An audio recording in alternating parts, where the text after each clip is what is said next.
मैं आचार्य जी बहुत स्वयं बहुत बड़े धन्यवाद। मैं स्वयं बड़े आश्चर्य में आ गया था कि आज क्या हो गया है ये।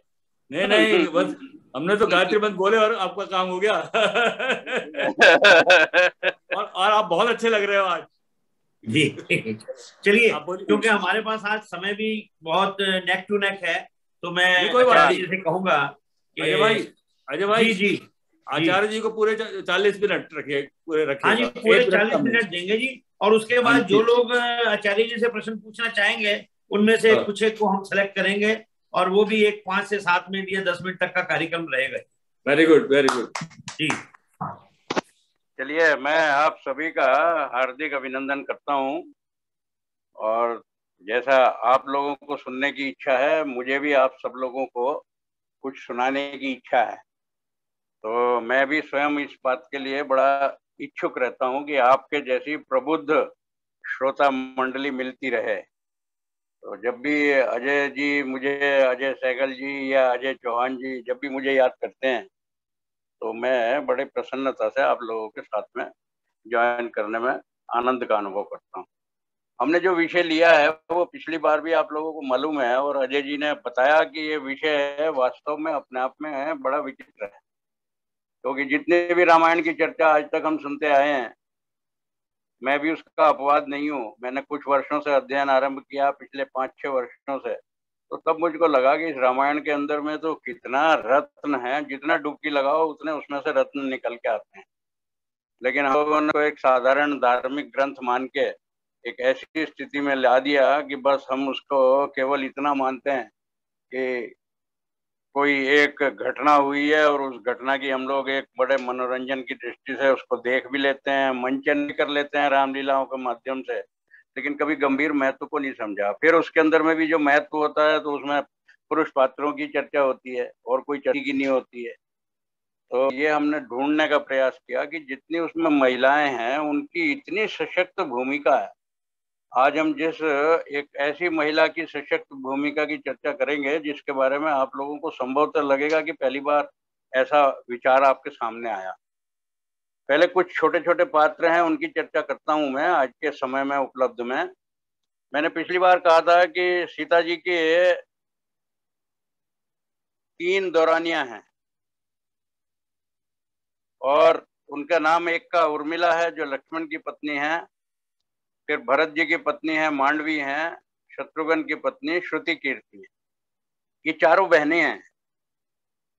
2 सीता जी और उर्मिला सगी बहनें हैं, जनक जी की पुत्रियां हैं, और उन्हीं के भाई कुशध्वज थे, उनकी दोनों पुत्रियां मांडवी और श्रुति कीर्ति।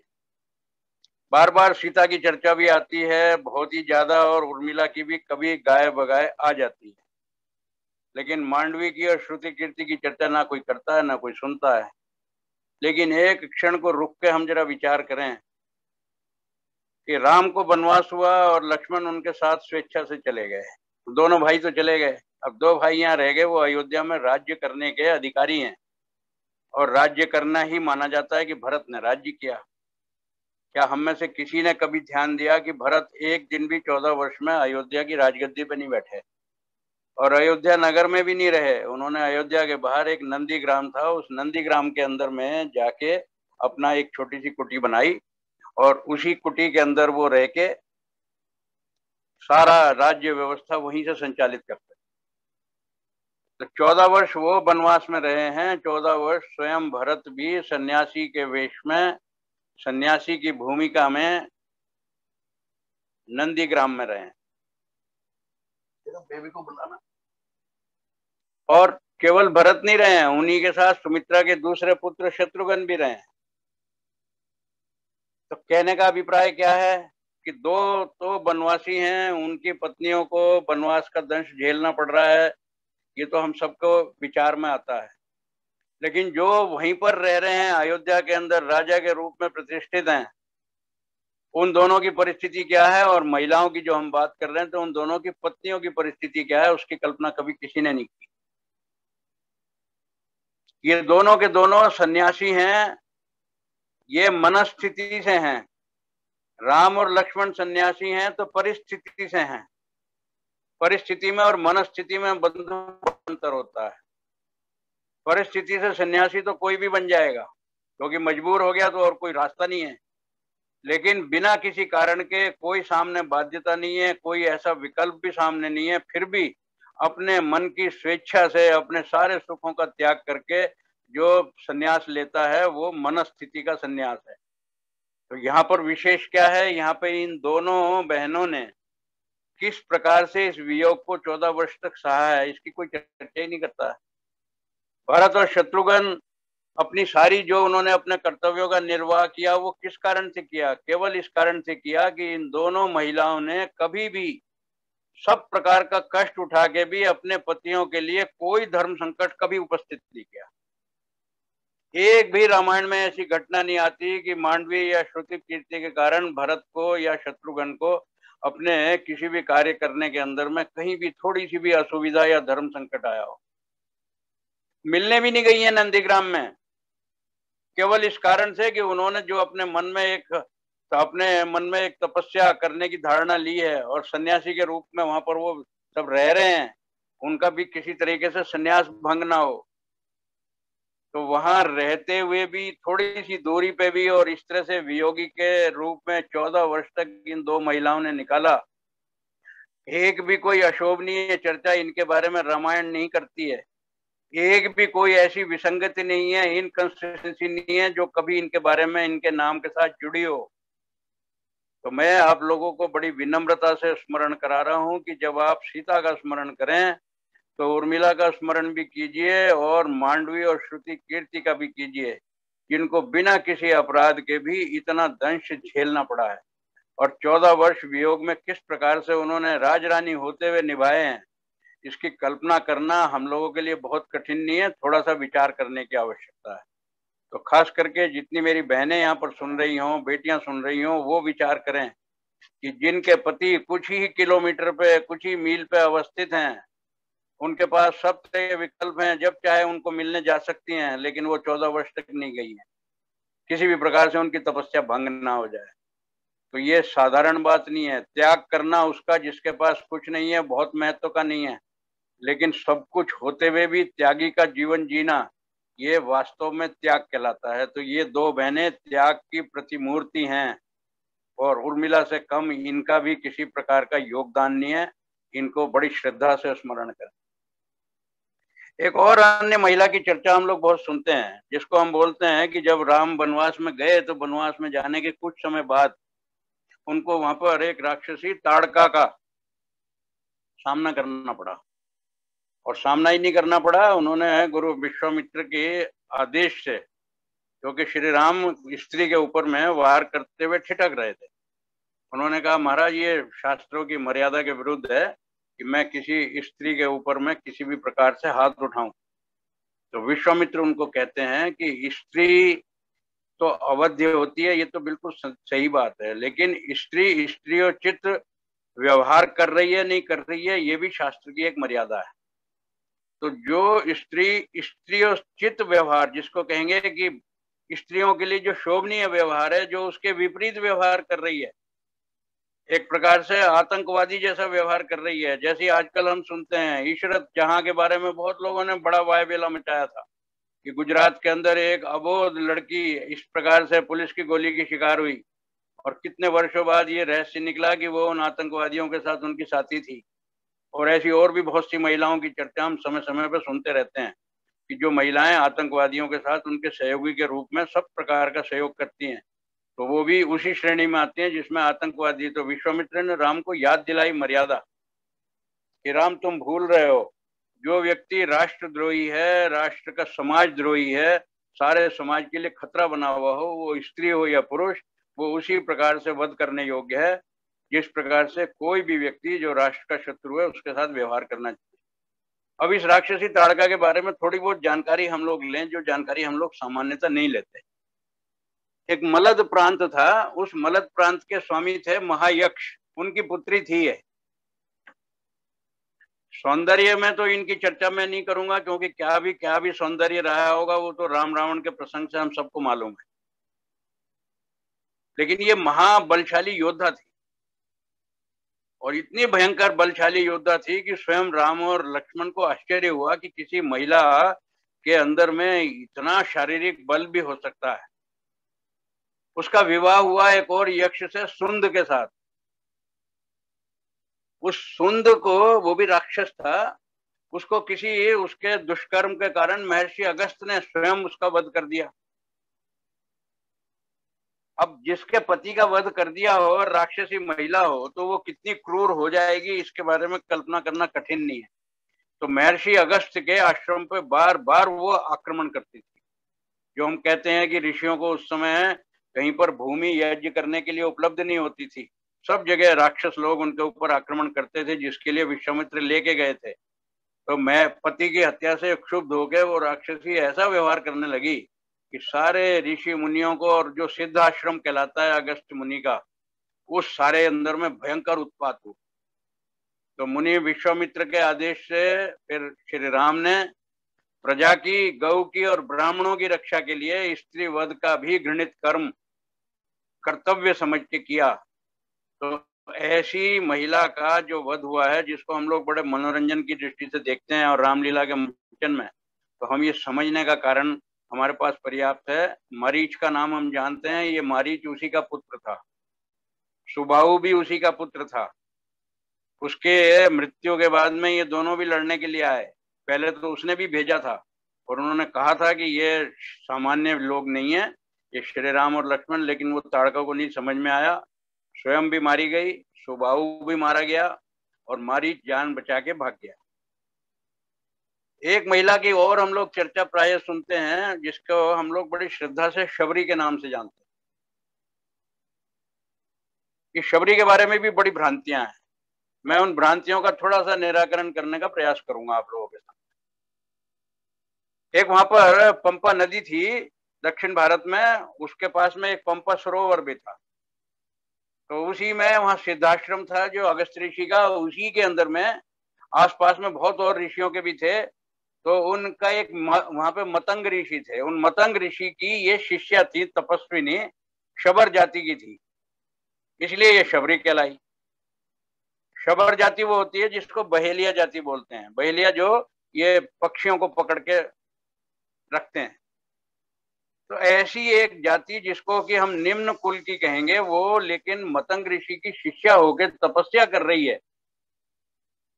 तो हमारी जो उस समय की वैदिक वर्ण व्यवस्था है, वो वैदिक वर्ण व्यवस्था जन्म के अनुसार जाति निर्दिष्ट नहीं करती है, वो करती है कर्म के अनुसार। तो इस महिला का, शबरी का कर्म जो है वो ब्राह्मणों के और ऋषि मुनियों के तुल्य है। उसी प्रकार से ये आश्रम में रह रही है और इसको मालूम है कि श्री राम को वनवास हुआ हुआ है और वो आने वाले हैं। तो मन में एक उसकी कल्पना थी कि हो सकता है वो कभी राम मेरी कुटिया में भी पधारें। तो उसको तुलसी ने बहुत तरीके से वर्णित किया है। वो हमारी चर्चा का विषय नहीं है, लेकिन शबरी के विषय में थोड़ा जानना बड़ा जरूरी है। संयोग से शबरी का आश्रम पड़ा जब सुग्रीव को मिलने के लिए जा रहे थे श्री राम, उस समय रास्ते में ही पड़ा। और शबरी के बाद ही कबंध राक्षस उससे पहले एक उसका कर चुके थे राम वध। उसी ने बताया कि रास्ते में एक शबरी तपस्विनी है, वो आपकी प्रतीक्षा कर रही है, आप महाराज जब जा ही रहे हैं तो उसको भी दर्शन दीजिए। तो जब श्री राम उसकी कुटिया में जाते हैं तो वहां देखते हैं कि बड़ी तपस्विनी एक महिला, वृद्धा महिला बैठी है और उसके चारों तरफ एक औरा है उसकी तपस्या के कारण। औरा उसको बोलते हैं, जैसा कई दफे हम चित्रों में देखते हैं, चारों तरफ एक गोल चित्र, एक गोल चक्र बनाया हुआ होता है। ये किसी के तेज का औरा बनाने का एक थोड़ा सा ग्राफिक प्रेजेंटेशन का तरीका है। तो शबरी वहां बैठी हुई है। तो शबरी जैसे ही वहां उनको मिलती है तो बोलती क्या है, उसमें वाल्मीकि रामायण कहती है, मया तु विविधम वन्यम संचितम पुरुष शर्भ। राम से कह रही है कि हे पुरुषों में श्रेष्ठ श्री राम, मैंने आपके आतिथ्य के लिए, आपके स्वागत के लिए वन से लाके बहुत से फलों को संचित करके रखा हुआ।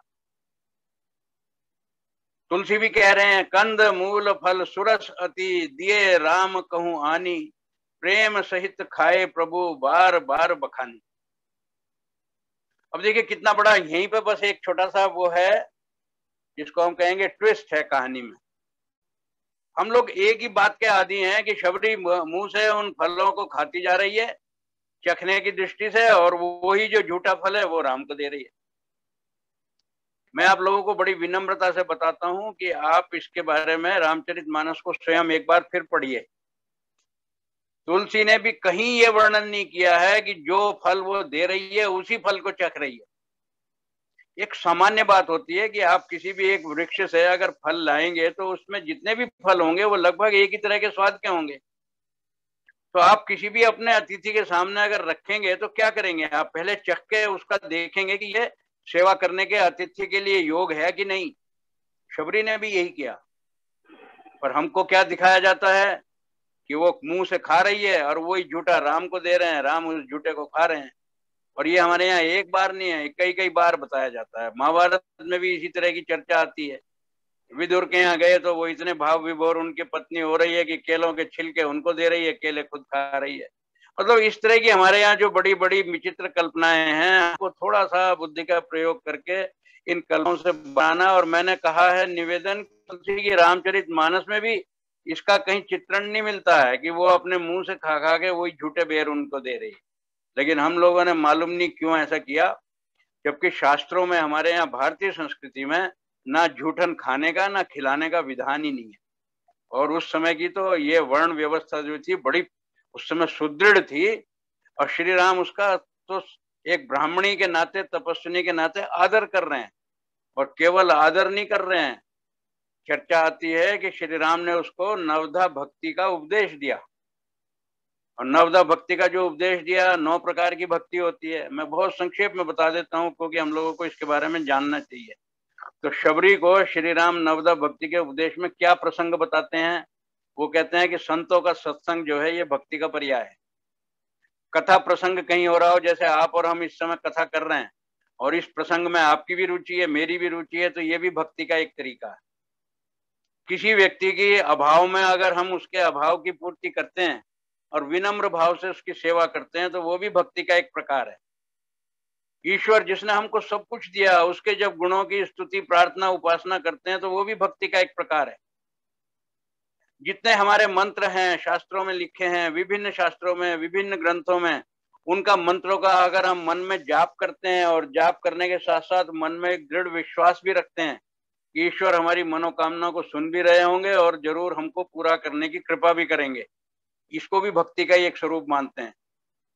हमारी जो ये इंद्रियां हैं, पंच हमारी कर्म इंद्रियां हैं, ज्ञान इंद्रियां हैं, उभय इंद्रिय मन है, इन सबको भी हम किसी प्रकार से अगर अपने नियंत्रण में रखते हैं, वो भी भक्ति का एक स्वरूप है, जिसको हम कहते हैं इंद्रिय निग्रह। और योग के लिए वही कहा जाता है कि योग जो है, इंद्रिय निग्रह जो है, उसी को योग कहते हैं। और योग का मतलब क्या है? योग का मतलब योगासन नहीं है, आत्मा का परमात्मा से योग, उसको योग कहते हैं। हम लोगों ने क्या समझा हुआ है, थोड़े बहुत एक्सरसाइज के जो आसन है हम उसको योग बोलने लगे हैं। हमने कभी जानने का प्रयास नहीं किया कि योग का अर्थ क्या है। योग का मतलब जोड़ना। किससे जोड़ना? हमारे मन का प्रभु से जोड़ना। हमारी आत्मा का परमात्मा से अगर योग हो रहा है तो वो योग है, और जिस आसन में बैठे हैं वो योगासन। बाकी तो एक्सरसाइज है, वो अलग। समभाव से प्रभु को सब जगह व्याप्त देखना, भक्ति का ये भी एक स्वरूप है। जो हमको मिल गया है उसमें संतुष्ट होना, और अधीनता का भाव, कभी भी हम दीनता का भाव, किसी के सामने हाथ फैलाने की प्रवृत्ति हमारी नहीं होनी चाहिए। ये जो अधीनता का भाव है, और जो हमको मिल गया है उतने में संतुष्टि, जब आवे संतोष धन सब धन धूरी समान, ये भक्ति का स्वरूप है। और अंतिम नवा जो है, जो उसका भक्ति का उन्होंने बताया नवदा भक्ति में, वो निष्कपट सरलता। हमारे मन में कुछ हो, हम वाणी में कुछ बोलते हो, ये निष्कपट नहीं है, ये कपटपूर्ण व्यवहार है। तो इस प्रकार की नवदा भक्ति का जब शबरी को वहां से वो दे के गए हैं, उसके बाद में रामायण में ये आती है चर्चा कि शबरी क्योंकि पर्याप्त वृद्ध अवस्था में थी और श्री राम को साक्षात दर्शन करके उसको लगा कि मेरा जीवन सार्थक हो गया, तो उसको ये लगा कि मैं कृत कार्य हो गई हूँ, जिस कार्य के लिए भगवान ने मुझे जन्म दिया था मेरा पूरा हो गया है। तो उसमें चर्चा है रामायण में कि उसने स्वेच्छा से अपनी देह का त्याग किया, अपने प्राणों का उत्सर्ग श्री राम के सामने ही किया, और श्री राम ने भी उसका संस्कार किया। तो ये शबरी की कथा है, जिसके बारे में हम जो आज तक सोचते आए हैं, जैसा समझते आए हैं, उसमें आपको क्या संशोधन करना है ये आप लोगों के विवेक पर निर्भर करता है। मैंने केवल आपको यथार्थ बनाने का प्रयास किया। अब बंधुओं, जो हमारे पास उपलब्ध समय है उसके अंदर दो महिलाओं की चर्चा शेष रह जाती है जो प्रमुख हैं। आज हम पहले महारानी कैकेयी की चर्चा करेंगे, जिसके बारे में इतना निंदित वर्णन हम लोग सुनने के आदी हैं कि सब प्रकार का जितना भी घृणित कोई भी उपालंब हो सकता है वो हम महारानी कैकेयी को देने के बहुत समय से आदी हैं। इसके अतिरिक्त महारानी सीता, आज जितनी भी हमारी समय की सीमा होगी उस सीमा के अंदर में मैं प्रयास करूंगा, कुछ रह जाएगा तो इसके लिए अजय जी से मैंने निवेदन किया है, फिर कभी अवसर मिलेगा तो फिर आपके समक्ष उपस्थित। तो मैं महारानी कैकेयी से आरंभ करता हूँ।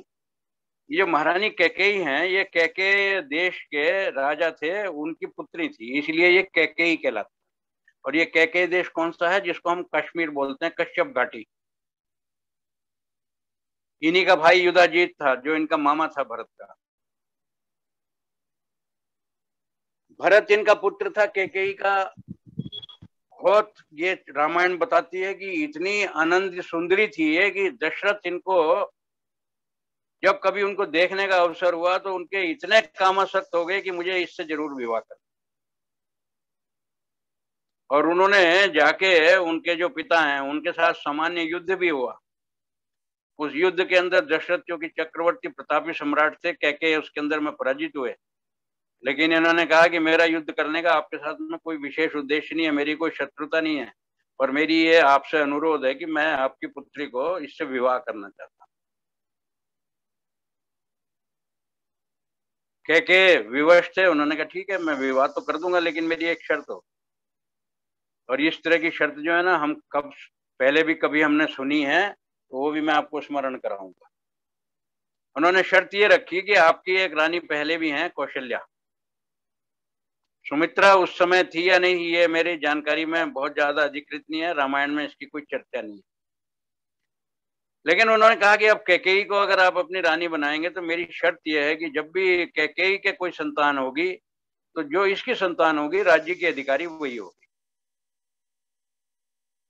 अब देखिए, कोई सामान्य व्यक्ति जब किसी से कोई किसी तरह का वो करता है, प्रतिज्ञा लेता है, तो उसका कोई देश पे और सारे राष्ट्र पे कोई बहुत बड़ा अंतर नहीं पड़ता, उसका पारिवारिक विषय होता है। लेकिन जब कोई राजा इस प्रकार की सौगंध लेता है तो उसका परिणाम बहुत दूरगामी होता है, और वो उसका परिवार ही नहीं संपूर्ण देश को उसका परिणाम भुगतना पड़ता है। दशरथ जो है उस समय इतने कामातुर थे, उन्होंने कहा ठीक है मैं आपकी ये शर्त मान लेता हूँ। उन्होंने कहा देखी जाएगी, संतान अभी भी नहीं है, आगे भी होगी कि नहीं होगी, लेकिन जब ये कह रहे हैं तो चलो आपके पुत्र को ही मैं राज्य दूंगा। साथ में विशेषता क्या है कैकेयी की कि वो बहुत अद्वितीय योद्धा भी थी। बाकी दो रानियां हैं जिनकी हम चर्चा सुनते हैं, कौशल्या जी की और सुमित्रा की, क्षत्राणियां तो हैं लेकिन योद्धा नहीं है। उनके बहुत से अनेक गुण हैं जिनकी मैं चर्चा कर चुका हूं। लेकिन कैकेयी के साथ में ये विशेषता है कि वो युद्ध में भी दशरथ के साथ में निरंतर भाग लेती थी। और किसी एक युद्ध के अंदर में ये चर्चा आई है कि दशरथ मूर्छित हो गए शत्रु के बाण से, उनके जीवन पर संकट आया तो कैकेयी ने स्वयं योद्धा के तरीके से सारथी बनके और उस दशरथ के अचेत अवस्था में उनके रथ को वहां से युद्ध क्षेत्र से निकाल के एक सुरक्षित स्थान में ले गई और उनके जीवन की रक्षा की। सुनने में हमको क्या कहानियां आती हैं उस पर भी आप लोग विचार कीजिए।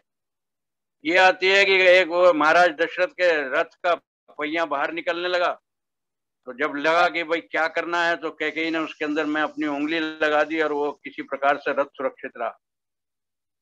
इसके लिए आप और मैं बहुत ही स्वतंत्र रूप से विचार कर सकते हैं कि क्या घूमते हुए चक्र के अंदर में, जिसके अंदर एक बहुत बड़ी कीली लगाई जाती है, सामान्य नहीं फुलक्रम बोलते हैं उसको या वेज बोलते हैं, क्या किसी एक महिला की, सुकोमल महिला की एक उंगली जो है वो कील के रूप में रथ के चक्र को अपने स्थान पर सुरक्षित रखने की सामर्थ्य रखती है?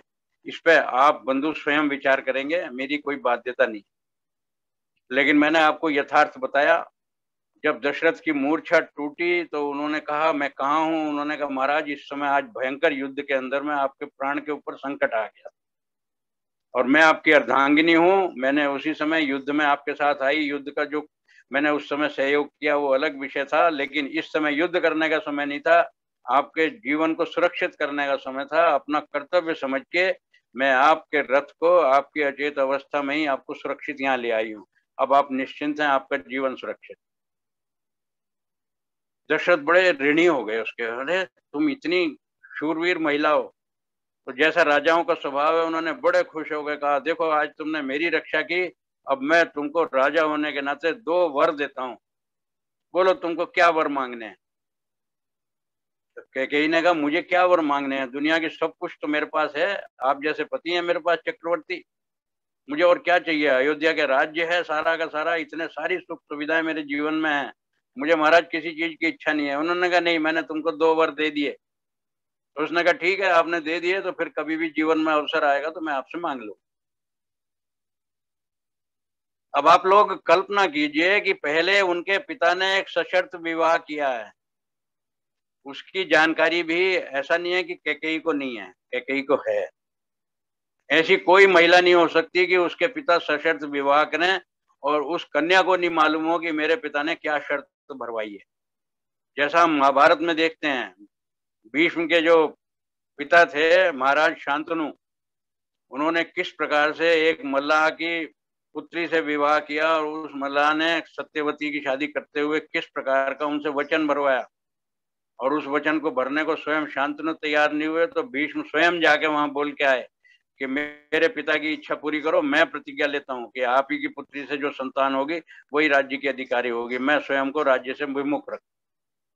ये उस समय की भीष्म की बात है, लेकिन यहाँ पर हम कैकेयी महारानी की चर्चा कर रहे हैं।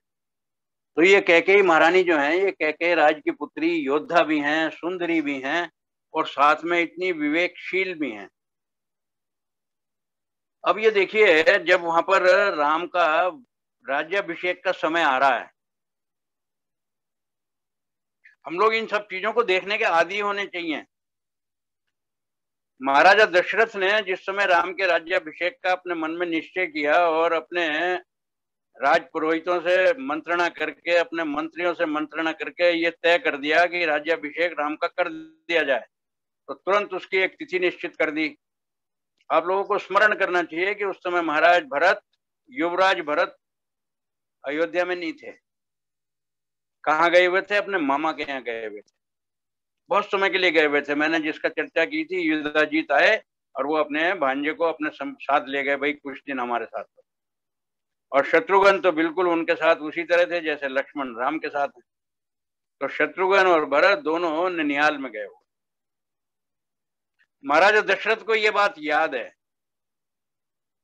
कि मैंने कैकेयी के पिता से किस प्रकार की प्रतिज्ञा की हुई है।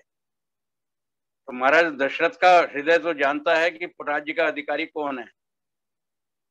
आप लोग इस पे चिंतन कीजिए, ये बातें सामने हमारे आती नहीं है, लेकिन आज आपको परिस्थितिवश ये रहस्य का उद्घाटन हो रहा है, तो इसके अंदर में कोई भ्रांति रहने का कोई कारण नहीं है।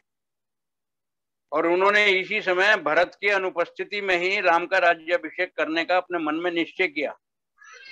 उसके पीछे कारण जो भी रहे हों, बताते कारण यह है कि राम सबसे ज्यादा प्रिय थे और केवल दशरथ को ही प्रिय नहीं थे, सारे अयोध्या की प्रजा को भी प्रिय थे। तो इसलिए किसी भी व्यक्ति को, और इवन जो उनके पुरोहित थे, उन्होंने भी उस मंत्रणा में उनका सहयोग किया क्योंकि प्रिय उनके भी थे। तो एक व्यक्ति इतना प्रिय है, इतनी उसके साथ में सबका ममत्व का भाव है कि उस समय उस मर्यादा को जो कि राजा दशरथ के ऊपर में लागू होती है, महारानी कैकेयी के पिता से दिया हुआ वचन, उसको सब लोगों ने भुला के भी राम के राज्याभिषेक की तारीख निश्चित कर दी। अब आप देखिए महारानी कैकेयी के चरित्र को, वहां पर नीति और प्रीति का घमासान हो रहा है। नीति क्या है कि राज्य के अंदर में जो सबसे बड़ा पुत्र है उसको राज्य दिया जाए और सबका प्रिय भी है। और प्रीति भी क्या है कि प्रीति यह है कि जानते हुए भी अधिकारी कौन बनता है। एक बीच में कोई डिस्टरबेंस है। तो प्रीति और नीति का जो घमासान है, मुझे बहुत विस्तार में जाने की आवश्यकता नहीं। उसके अंदर में भी जो हमको रामायण में बताया गया है, सबने पढ़ा है कि कैकेयी के साथ में उसकी एक दासी आई थी मंथरा। वो कैकेयी की जो दासी मंथरा है, वो आके उसको कैकेयी को समाचार देती है कि देखो बहुत बड़ी अयोध्या के अंदर में तैयारी हो रही है, और इस तैयारी के अंदर में यहाँ पर कल क्या है, यहाँ राम का राज्याभिषेक होने वाला। तो उसमें बताया जाता है कि वो राम को अपने भरत से भी ज्यादा प्रेम करती थी। तो बड़ी खुश होकर उन्होंने मंथरा को उपहार दिया कि तूने तो मुझे आके बहुत ही सुंदर समाचार दिया है, मेरा पुत्र राम मुझे इतना प्रिय है, उसको राज्याभिषेक हो रहा है, तो इससे ज्यादा प्रसन्नता की बात मेरे लिए क्या हो सकती है।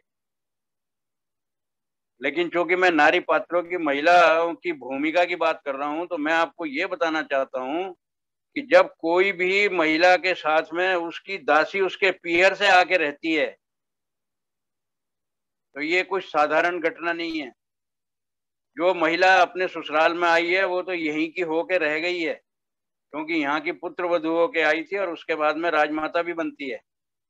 और अपने आप को चूंकि वो पूरा तरह से अपने पीहर से उखाड़ के लाई है और अपने ससुराल में उसने प्रतिष्ठित कर लिया है। ये हर महिला करती है। हम सामान्य महिलाओं में भी यही हमारे यहाँ व्यवहार है, ये हमारी संस्कृति है। कैकेयी की वही मानसिकता है। लेकिन मंथरा जो है वो उसकी दासी है, वो पीहर से चल के आई है, केवल और केवल उसकी निष्ठा है तो कैकेयी के प्रति है, अयोध्या के प्रति निष्ठा नहीं है। और इसके अंदर कुछ भी अस्वाभाविक नहीं है, क्योंकि वो दासी किसकी है, वो कैकेयी की है, अयोध्या की दासी नहीं है, अयोध्या से मिली हुई दासी नहीं है। तो पीहर से जब कोई आके साथ में रहेगा तो उसकी निष्ठा एक निष्ठा होगी, और वो निष्ठा क्या होगी, वो केवल उसके प्रति होगी कि जहां से जिस पितृकुल से वो आई है। तो मैं आप लोगों को क्या स्मरण कराना चाह रहा हूं इस संकेत में, जिन भी हमारे परिवारों में आने वाली वधुओं के पितृकुल का अनावश्यक हस्तक्षेप होता है, तो वहां पर विनाश निश्चित होता है। और आप लोग इसको कसौटी पे कस के देख लीजिए। कैकेयी तो बड़ी प्रसन्न हो रही है और मंथरा उसको कह रही है तू मूर्ख है, क्योंकि दासी है, उसकी माँ के बराबर की है, उसको कितना ही सम्मान देती होगी, तू मूर्खा है, तुझको ये नहीं मालूम कि राज्य का अधिकारी जो है वो तेरा पुत्र है, और ये सब जो कुछ हो रहा है, कल को जब कुछ होगा तो तू राजमाता नहीं कहलाएगी, राजमाता कौशल्या कहलाएगी, और तेरी स्थिति जो होगी वो नंबर 2 की हो जाएगी। तो तू क्यों इतनी प्रसन्न हो रही है। जो कुछ भी फिर मंथरा उसको समझाती है वो सब आप लोग मेरे से भी ज्यादा जानते हो। अंततः किसी भी तरीके से वो कैकेयी के हृदय में प्रवेश करने में सफलता प्राप्त की है। और फिर उसने, कैकेयी ने उसे पूछा बाल सुलभ कि भाई बताओ क्या बात है, फिर मैं क्या करूं। तो उसको वो याद दिला रही है कि तुम्हारे को 2 वर भी मिले हुए हैं, जो दूसरी प्रतिज्ञा है वो तो तुम्हारे पिता के सामने थी, उसको छोड़ो, लेकिन तुम्हारे को 2 वर मिले हैं, वो भी तुम्हारे अधिकार में है, और तुम्हारे लिए ये 2 वर मांगने का वो है। तो हम जो जानते हैं वो सारी की सारी इस प्रसंगों को जानने के आदी हैं। लेकिन मैं आज आपको कुछ एक और विशेष बात बताना चाहता हूँ, जिसका सामान्यतः हमको रामायणों के अंदर में वर्णन नहीं मिलता है। लेकिन चूंकि मैंने इस रामायण से जुड़े हुए बहुत से अन्य रामायणों का भी अध्ययन किया है, और इससे जुड़े हुए बहुत से शास्त्रों का भी अध्ययन किया है, तो उससे जो तर्क सम्मत बात मुझको समझ में आई वो आप लोगों के साथ में साझा कर रहा हूँ। आप लोग भी इसके प्रमाण को ढूंढने के लिए विभिन्न ग्रंथों का अध्ययन करें, ऐसा मेरा आपको अनुरोध है। सबको ये मालूम है कि चक्रवर्ती महाराज हैं दशरथ, लेकिन उनके राज्य के अंदर भयंकर अव्यवस्था है। और उस अव्यवस्था का प्रमाण हमको कब देखने को मिलता है, कि जब विश्वामित्र पहले राम और लक्ष्मण को मांगने के लिए दशरथ से आए थे, और उन्होंने उस समय कहा था कि मुझे महाराज यहाँ पर ऋषि मुनियों के लिए यज्ञ करना बड़ा कठिन हो गया है, और इसीलिए ऐसी कोई स्थिति नहीं रह गई, तो बाप के राज्य में भयंकर अव्यवस्था है। तो कहने को दशरथ चक्रवर्ती सम्राट हैं, प्रतापी सम्राट हैं, लेकिन उन्हीं के राज्य में इतनी भयंकर अव्यवस्था है, उसकी जानकारी उनको नहीं। मैं दशरथ पर कमेंट नहीं कर रहा हूं, लेकिन कहीं भी राज्य के अंदर अगर प्रमाद होता है तो इस तरह की परिस्थितियां निर्माण होती। उस समय दशरथ की क्या भूमिका है, दशरथ विश्वामित्र को नाराज कर रहे हैं कि महाराज क्या कह रहे हो आप, राम तो मुझे अपने प्राण से भी ज्यादा प्रिय हैं, और मेरे बच्चे अभी सुकुमार हैं, कोमल हैं, 15 वर्ष की आयु थी उनकी। उन्होंने कहा नहीं, मुझे केवल आपका राम चाहिए बस। और आप कह रहे हैं मैं लक्ष्मण को भी बस 2 पुत्रों को चाहिए मुझे, और कुछ नहीं चाहिए। दशरथ कह रहे हैं मैं अपनी पूरी सेना लेके आपके साथ चलता हूँ, आप क्या बात कर रहे हो।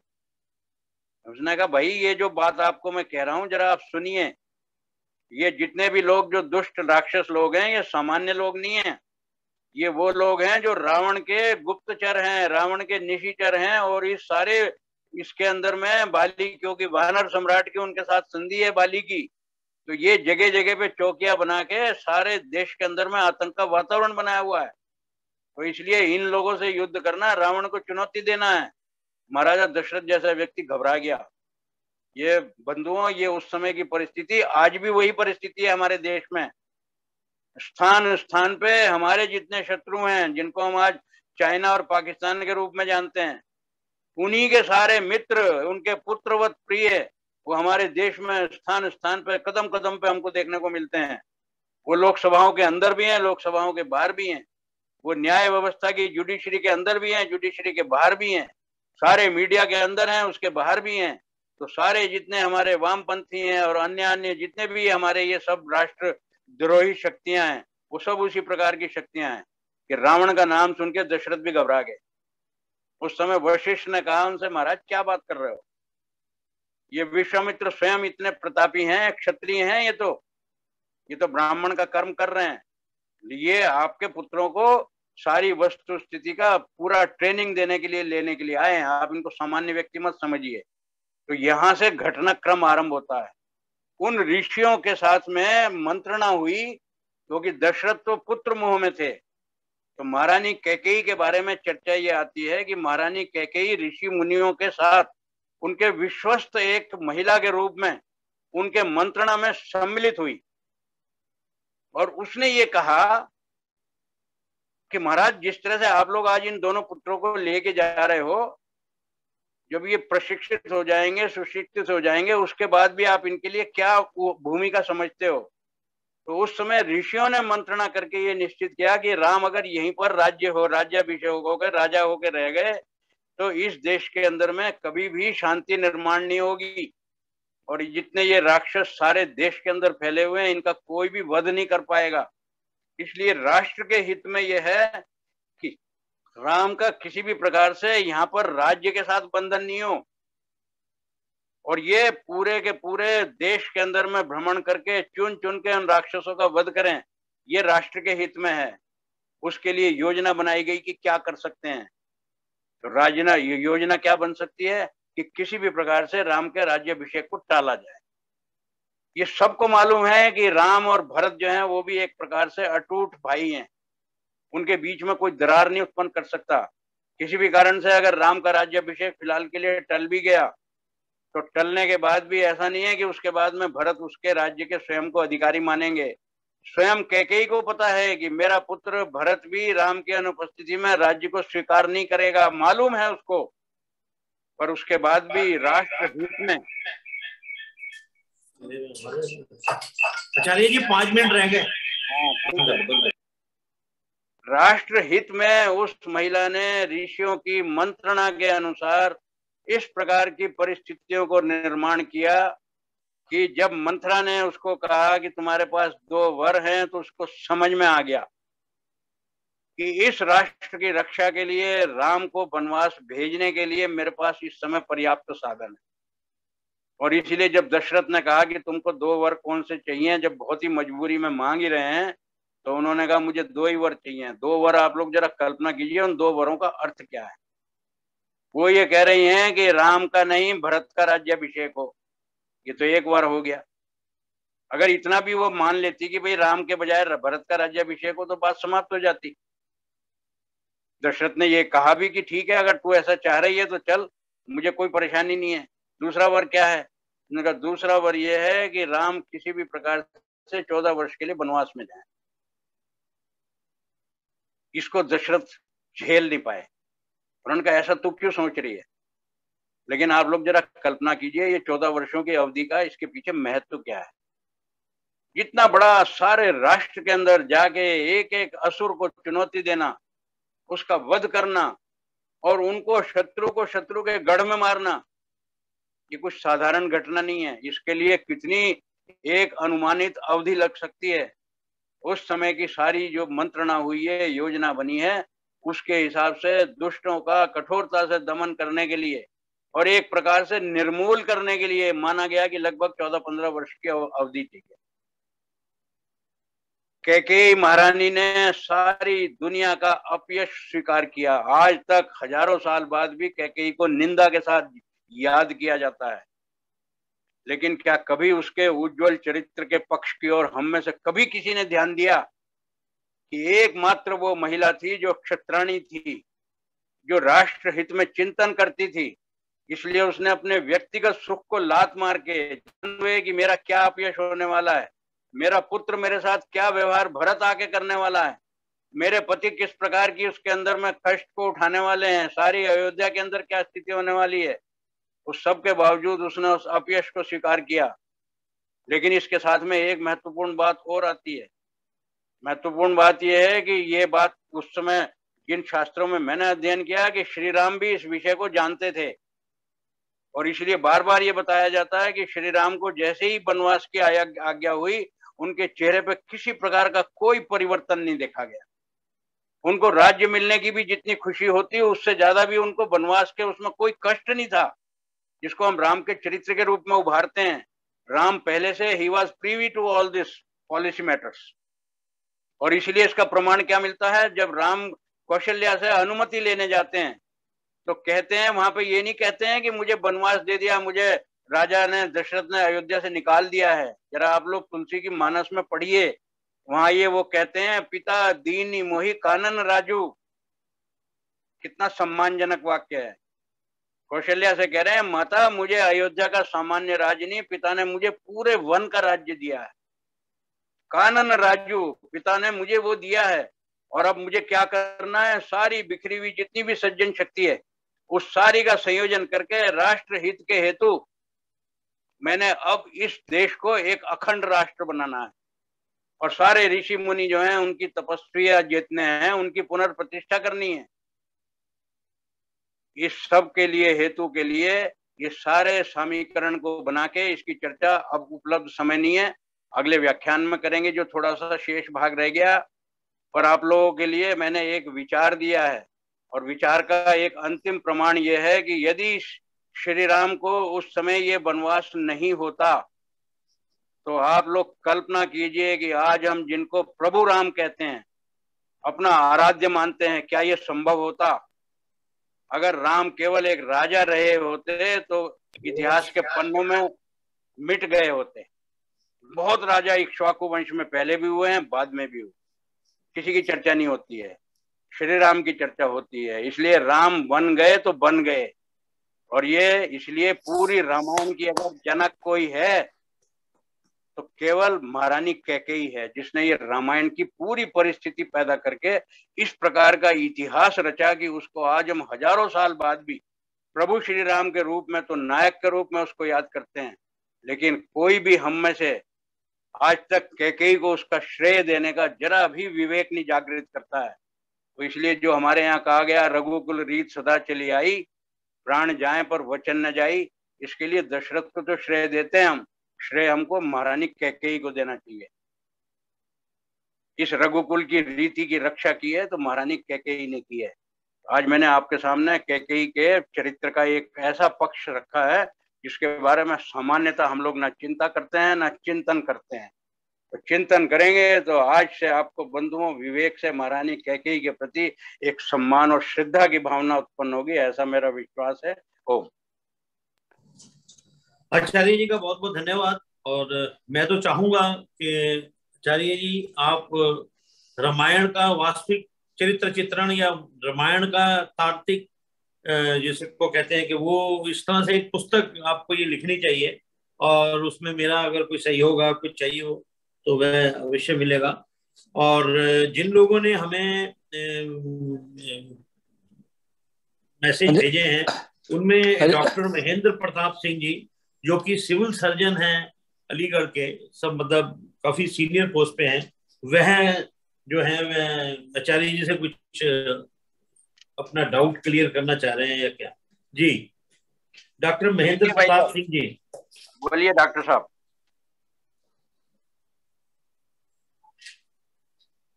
डॉक्टर साहब,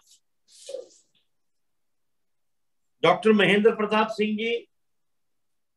महेंद्र उनके उसमें महेंद्र लिखा हुआ है, महेंद्र लिखा हुआ है, महेंद्र।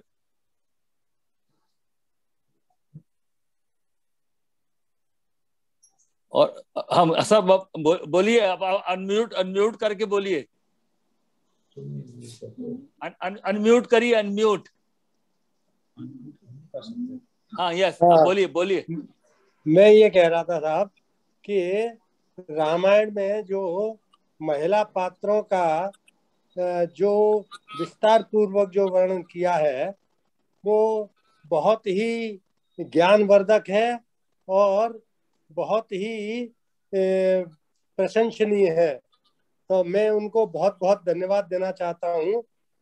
और इसके साथ ही न कि महिला पात्रों के बारे में, उनके साथ ही साथ उन्होंने और भी बहुत से बातों के बारे में ज्ञानवर्धन किया है जो काफी प्रशंसनीय है। बहुत बहुत धन्यवाद। अच्छा, धन्यवाद, बहुत बहुत धन्यवाद जी उत्साहवर्धन के लिए। उसके बाद श्रीमती मधु चौहान जी। मधु चौहान जी जो कि चौहान परिवार की बहन है, इंदू जी से छोटी हैं। बोलिए म्यूट। हाँ, बोलिए। सदैव आचार्य श्री रविदेव जी, सादर प्रणाम। मैं नोएडा से बोल रही हूँ और मैंने आपके दोनों ही प्रवचन बहुत ही ध्यान से सुने हैं। आपने बहुत ही सरल भाषा में बहुत ही महत्वपूर्ण जानकारी हमको दी है। जैसा कि आपने बताया पहले प्रवचन में, लक्ष्मण जी की वाइफ उर्मिला जो थी वो सीता जी की सगी बहन थी।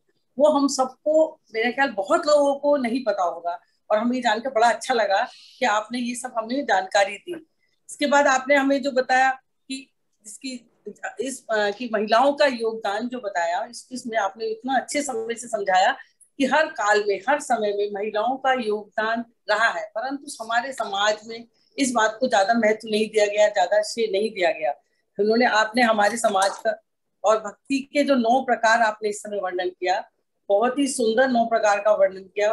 महारानी कैकेयी के तो आपने दूसरे पक्ष का भी क्या, हमें एक ही पक्ष पता था, आपने महारानी कैकेयी के दूसरे पक्ष को कि वो कितनी वीरांगना थी, कितनी होशियार थी, उस पक्ष को हमारे सामने प्रस्तुत किया।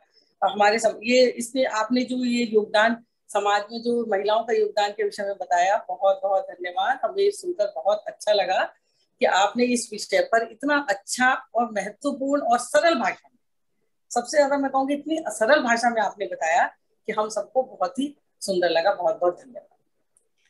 मैं भी धन्यवाद करता हूँ मधु जी आपका। आप कभी भी आपके साथ बैठे हैं, आपने सार्थक है ये मेरा व्याख्यान कि आपको अच्छा लगा। बहुत अच्छा। एक सवाल पूछ सकता हूँ जी? एक सवाल मैं पूछ सकता हूँ?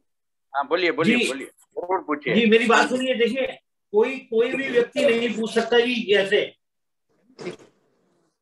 अगर ग्रोवर साहब आप पूछना चाहेंगे तो मैं आपको टेलीफोन नंबर दे दूंगा, अगर बहुत छोटी बात हो तो जल्दी से पूछ लीजिए। क्योंकि जब युद्ध हो रहा था रावण का भी इनके साथ में, दशरथ के साथ, उसने बोला था कि तुम्हारा मानव मतलब हमारे खानदान से ही होगा, तो कहीं ने बोला, कहीं बोला ये करके दिखाएंगे। ये मेरे को पढ़ा मैंने कहीं, right wrong I don't know. ऐसा है ग्रोवर साहब, ये आपका जो प्रश्न है ये पूरी तरह मुझे स्पष्ट तो नहीं हुआ है, लेकिन अगर आप मुझे लिखित में भेज दें तो मैं आपको पूरा लिखित में इसका उत्तर भी दूंगा, और आवश्यकता हुई तो हम आपसे फोन पे बात भी करेंगे। मैं चाहता हूं कि किसी भी प्रकार की शंकाएं हमारे मन में नहीं रहें। ठीक है। ग्रोवर साहब मैं आपको एड्रेस दे दूंगा। ठीक है जी। समाया चौहान जो कि इस विषय में प्रश्न करना चाह रही थी। जी समाया जी, बेटे बोलो। हाँ जी, सभी को नमस्ते। मैं यह बताना चाहूंगी कि मैंने क्या सीखा। आचार्य जी, आपका प्रतिपादन इतना ही ज्ञानपूर्ण था। मैंने इतना कुछ सीखा जो मैंने कभी सोचा भी नहीं होगा। हमने आज महिला सशक्तिकरण के बारे में सीखा, क्योंकि हम रामायण में इतने सारे पुरुषों पात्र के बारे में सीखते हैं, लेकिन हम कभी भी किसी महिला पात्र के बारे में नहीं सीखते। और अगर हम महिला पात्रों के बारे में अवगत होते भी है तो हम सिर्फ सीता, उर्मिला आदि के बारे में अवगत होते हैं।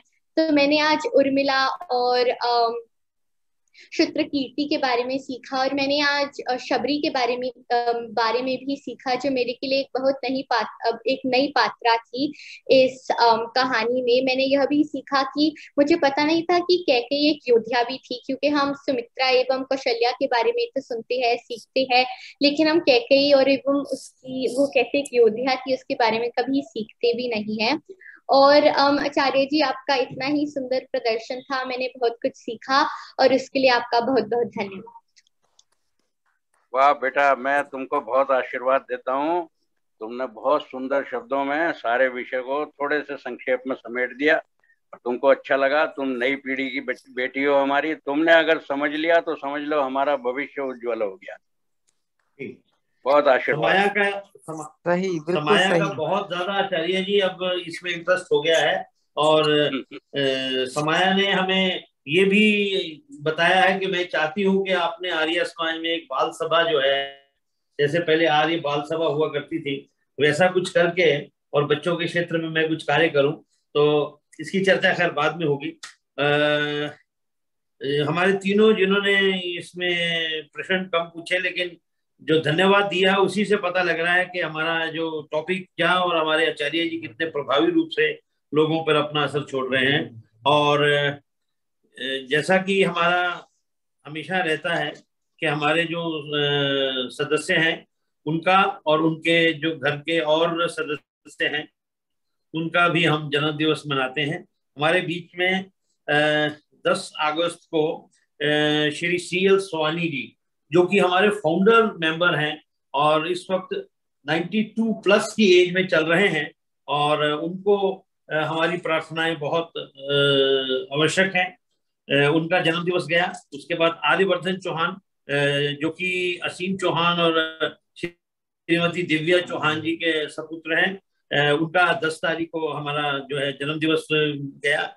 और उसके बाद हमारी बेटी जो है समाया चौहान, जो कि डॉक्टर असीम चौहान और दिव्या चौहान जी की बेटी हैं, और समारा चौहान जो कि वह भी असीम चौहान जी और दिव्या चौहान जी की बेटी हैं। उनका दोनों का 12 अगस्त को ही दोनों का जन्म दिवस है।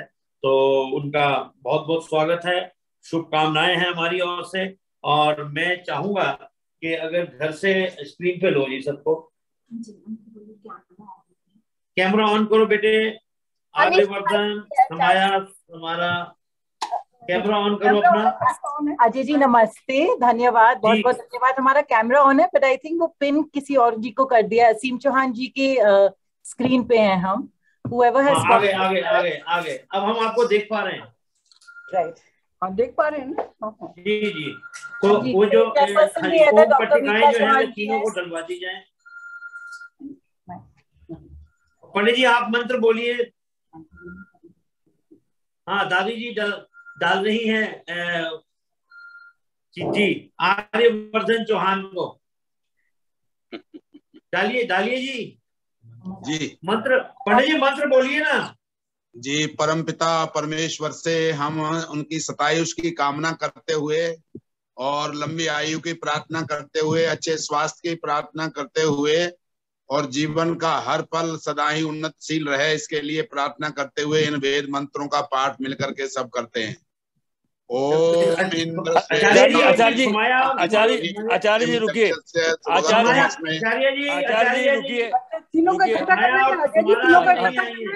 हाँ तीनों का इकट्ठा करना है, समाया समारा का भी करना है। आचार्य जी वेट कीजिए, तीन बच्चे हैं। जी समाया जी का बहुत बहुत धन्यवाद। सभी अपनी कर्तव्य ध्वनि से उनका स्वागत करें।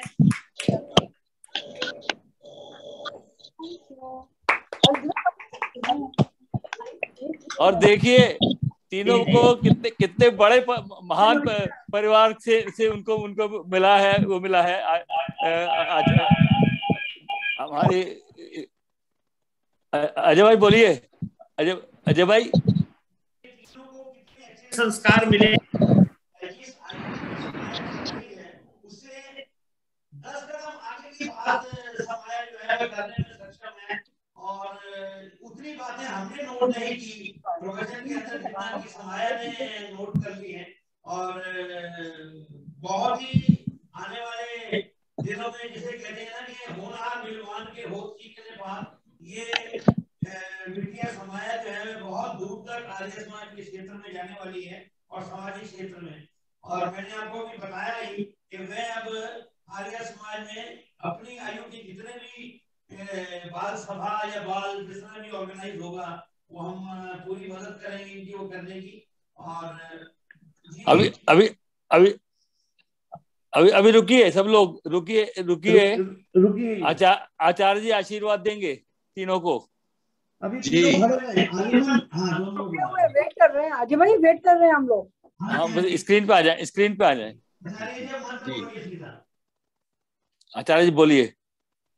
आपके लिए बहुत बहुत आशीर्वाद मंगल कामना वेद की पावन ऋचाओं के द्वारा हम सब मिलके देते हैं। ईश्वर की अपार कृपा से आपका हर दिन आनंद उत्साह से भरा रहे, उमंग से भरा रहे और आपका भविष्य बहुत ही आनंदमय हो, सुखमय हो, ऐसी कामना करते हुए ओम उत्तिष्ठ ब्रह्मणस्पते देवान यज्ञेन बोधय आयु प्राणम प्रजाम पशुम कीर्तिम यजमानम च वर्धय।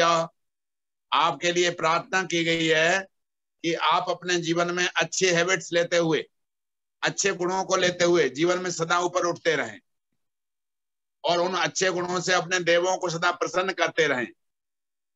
जब देव प्रसन्न होते हैं तो हमें उनकी ब्लेसिंग आशीर्वाद मिलता है और वो आशीर्वाद आपकी अच्छी आयु के लिए, आपकी जीवन की सफलता के लिए, आपकी शतायु के लिए और आपके उत्तम स्वास्थ्य के लिए सदा बढ़ाने वाला हो। ओम तच्चक्षुर्देव हितम पुरस्ता शुक्रम चरत पश्येम श्रद्धाशतम जीवेम श्रद्धाशतम शृणुयाम श्रद्धाशतम प्रवाम श्रद्धाशतम मदीनास्याम श्रद्धाशतम भूयश्च श्रद्धाशतात। आपके शरीर के अंदर जो इंद्रियां हैं, पार्ट्स ऑफ बॉडी, ये बलिष्ठ हों सदा, इनमें बढ़ रहे सारे जीवन भर और आप स्वाधीन रहें, अच्छी बातों को स्वयं सुने और दूसरों को सुनाएं। तो बेटी समाया जी के जब विचारों को हम देखते हैं, सुनते हैं, हमें बड़ा आनंद आता है कि आप बड़े दच्चित होकर सुनती हैं। भगवान आपके चित्त में ऐसी शक्ति स्थापित करे कि अपने गुरुओं से, माता पिता से, बड़ों से जो संस्कार ले रहे हैं उनको सारे जीवन आगे बढ़ाते रहें और आपका यश, आपका मान, आपकी कीर्ति सदा बढ़ती रहे। ओम स्वस्ति, ओम स्वस्ति, ओम स्वस्ति। धन्यवाद। बहुत बहुत धन्यवाद, बहुत बहुत धन्यवाद। बहुत बड़ा अच्छा आशीर्वाद मिला बच्चों को। आचार्य शांति पाठ, शांति पाठ। ओम द्यौ शांतिरंतरिक्षं शांति पृथिवी शांतिरापा शांतिरोषधया शांति वनस्पतया शांतिर्विश्वे देवाः शांति ब्रह्म शांति सर्वं शांति शांतिरेव शांति सामा शांतिरेधि। ओम शांति शांति शांति। सबको सादर नमस्ते जी। ओम। अजय भाई। हाँ जी, हाँ जी। दोनों अजय भाइयों को बहुत बहुत धन्यवाद बच्चों का आशीर्वाद। नहीं, आपके द्वारा आशीर्वाद दिया गया, पट्टा पहनाया गया, उससे अच्छा और क्या हो सकता है। नहीं, बहुत अच्छा, बहुत खुशी का बहुत धन्यवाद, बहुत बहुत धन्यवाद। नमस्ते जी, नमस्ते जी।